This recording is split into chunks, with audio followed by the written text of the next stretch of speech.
जय हिंद। आज की इस वीडियो में हम सुभाषित रत्नानी का सुंदर सुंदर श्लोक पढ़ेंगे और ये एनसीईआरटी के अनुसार अष्टमा पाठ है। तो चलिए शुरू करते हैं सुभाषित रत्नानी का श्लोक। सर्वप्रथम हम एक बार श्लोक पढ़ करके आप लोगों को सुना देते हैं उसका उच्चारण। उसके बाद में हम लोग एक एक का अर्थ देखेंगे। फिर आज हम केवल 8 श्लोक पढ़ेंगे बस, ठीक। तो भाषासु मुख्या मधुरा दिव्या गीर्वाण भारती तस्या हि मधुरम काव्यम तस्मादपि सुभाषितम। सुखार्थिनः कुतो विद्या कुतो विद्यार्थिनः सुखम सुखार्थी वा त्यजेत विद्याम विद्यार्थी वा त्यजेत सुखम। जल बिंदु निपातेन क्रमशः पूर्यते घटाः सा हेतु सर्व विद्यानां धर्मस्य च धनस्य च। काव्यशास्त्र विनोदेन कालो गच्छति धीमतां व्यसनेन च मूर्खाणां निद्रया कलहेन वा। न चौरहार्यम न च राजहार्यम न भ्रातृभाज्यम न च भारकारी वे कीर्ति वर्धति नित्यम विद्या धनम सर्वधन प्रधानम। परोक्षे कार्य हंतारम प्रत्यक्षे प्रियवादिनम वर्जेत्तादृशम मित्रम विस्कुंभम पयोमुखम। उदेति सविता ताम्र अस्ताम्र एवास्तमेति च संपत्तौ च विपत्तौ च महता मेक रूपता। विद्या विवादाय धनम मदाय शक्ति परेशान परपीडनाय खलस्य साधो विपरीत में तज्ज्ञानाय दानाय च रक्षणाय। इसकी हम लोग अब देखेंगे हिंदी व्याख्या। चलिए शुरू करते हैं। भाषासु मुख्या मधुरा दिव्या गीर्वाण भारती। गीर्वाण मीन्स होता है देववाणी, अर्थात संस्कृत। संस्कृत को देववाणी कहा जाता है क्योंकि ये देवों के मुख से निकली हुई भाषा है, इसलिए इसे देववाणी कहा जाता है। तस्या ही मधुरम काव्यम तस्मादपि सुभाषितम, यानी कि देववाणी संस्कृत सभी भाषाओं में मुख्य मधुर और दिव्य है। तस्या ही मधुरम काव्यम तस्मादपि सुभाषितम, और उससे भी अधिक मधुर है और उससे भी कहीं और अधिक मधुर है उसकी सुंदर उक्ति। दूसरा श्लोक देखेंगे। सुखार्थिनः कुतो विद्या कुतो विद्यार्थिनः सुखम सुखार्थी वा त्यजेत विद्याम विद्यार्थी वा त्यजेत सुखम। यानी कि सुख की इच्छा करने वाले को विद्या कहाँ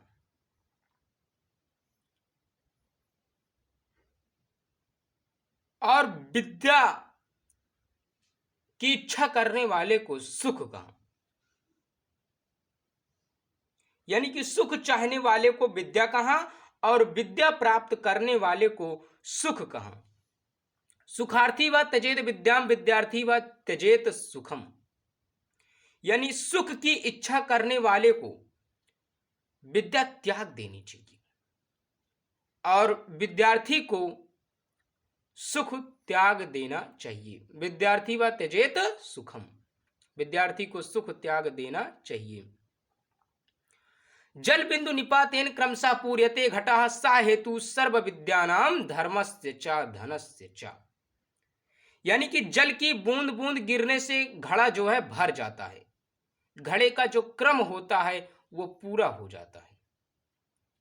यही समस्त विद्याओं धर्म और धन का कारण है, अर्थात धर्म, धन और विद्या, ये तीनों चीजें थोड़ा थोड़ा करके ही एकत्रित की जा सकती हैं। जिस प्रकार से अगर आज आप एक शब्द याद करेंगे तो 30 दिन में आप 30 शब्द याद कर लेंगे और एक ऐसा समय आएगा कि आपको लाखों शब्द याद हो जाएंगे। ठीक, तो देखेंगे अब तीसरा श्लोक हमारा कंप्लीट हुआ। अब देखेंगे चौथा। चलिए चौथा देखते हैं। काव्य शास्त्र विनोदेन कालो गच्छति धीमताम व्यसनेन च मूर्खाणाम निद्रया कलहेन वा। यानी बुद्धिमान व्यक्तियों का जो समय होता है वो काव्य और शास्त्र की चर्चा रूपी मनोरंजन में व्यतीत होता है। काव्य शास्त्र विनोदेन कालो गच्छति धीमताम, लेकिन जो मूर्ख व्यक्ति होते हैं उनका समय बुरी आदतों, सोने अथवा लड़ाई झगड़े में व्यतीत होता है। आगे देखेंगे। न चौरहार्यम न च राजहार्यम न भ्रातृभाज्यम न च भारकारी वे कृते वर्धते नित्यम विद्याधनम सर्वधन प्रधानम। ऐसा विद्याधन न चोर द्वारा चुराया जा सकता है और न ही राजा द्वारा छीना जा सकता है, न भ्रातृभाज्यम न च भारकारी, और न ही भाई द्वारा बांटा जा सकता है और न भारकारक है। वे कृते वर्धत यो नित्यम विद्याधनम सर्वधन प्रधानम। वे करने से नित्य बढ़ता है और जो सब धनों में श्रेष्ठ है। यहां से आपको 7 अंक मिलने वाले हैं। 2 अंक का आएगा आपकी परीक्षा में लिखने के लिए संदर्भ, और 5 अंक जो है व्याख्या करने के लिए मिलेगा। इसका हिंदी में जब आप अनुवाद करेंगे उसके लिए 5 अंक मिलेगा क्लास 12 वालों के लिए। तो इसलिए आप लोग ध्यान से देखिएगा इसको। अब देखेंगे अगला श्लोक। परोक्षे कार्यहंतारम प्रत्यक्षे प्रियवादिनम वर्जेत्तादृशम मित्रम विस्पुंभम पयोमुखम।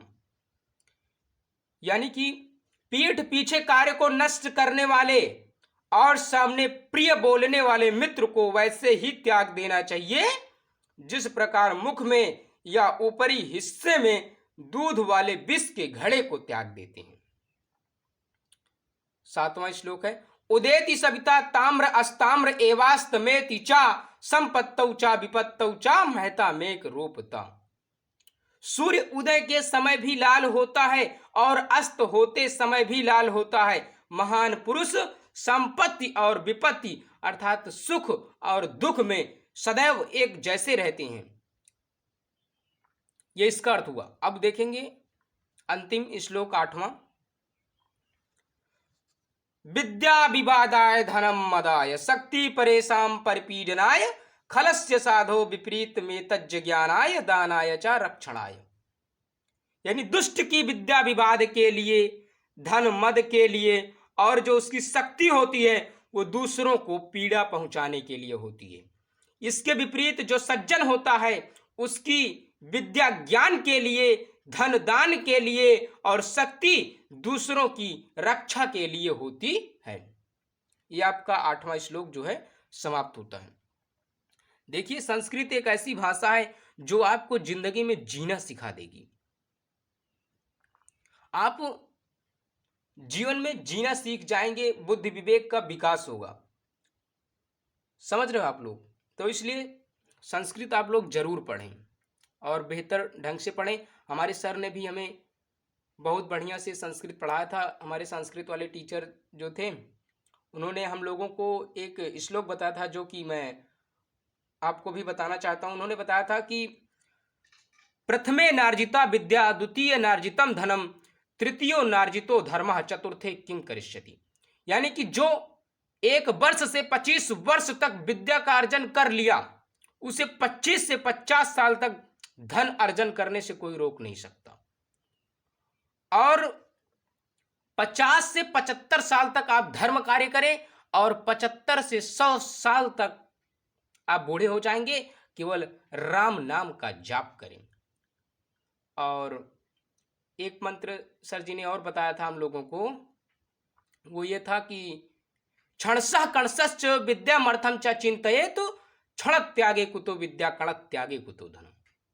यानी कि अगर आप विद्या का अर्जन करना चाहते हैं तो क्षण क्षण चिंतन करिए, चिंता नहीं।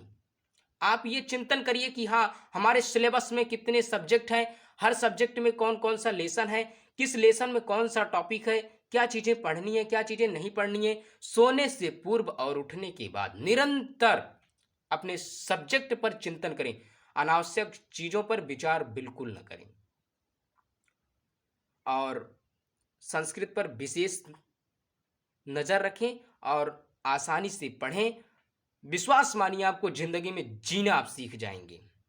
संस्कृत एक ऐसी भाषा है जो पवित्र कर देती है विचारों को। चलिए ठीक है, वीडियो देखने के लिए बहुत बहुत धन्यवाद। मिलते हैं नेक्स्ट वीडियो में, तब तक के लिए जय हिंद।